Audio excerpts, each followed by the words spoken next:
রাজধানী সহ সারা দেশে বেশ ভালো বৃষ্টিপাত হচ্ছে এবং এর সাথে বয়ে যাচ্ছে ঝোড়ো হাওয়া। বঙ্গোপসাগরে যে লঘুচাপটি সৃষ্টি হয়েছে তারই ফলশ্রুতিতে কিন্তু এই বৃষ্টিপাত।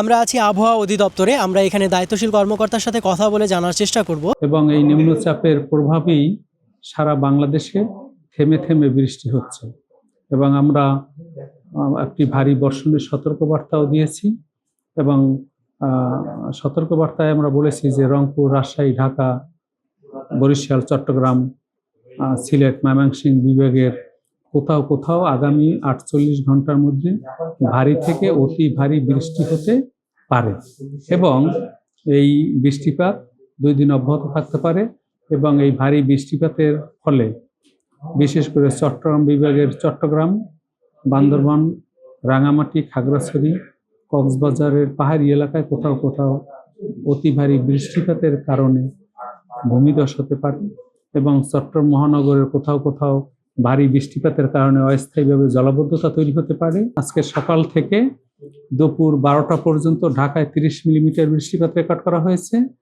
পাশাপাশি মাইজদিকোটে 89 মিলিমিটার বৃষ্টিপাত রেকর্ড করা হয়েছে। তাছাড়া হাতিয়া, সন্দ্বীপ, কক্সবাজার, চট্টগ্রাম, বরিশাল, খুলনা এবং সহ সারা বাংলাদেশেই থেমে থেমে বৃষ্টি হচ্ছে এবং এই বৃষ্টিপাত অব্যাহত রয়েছে।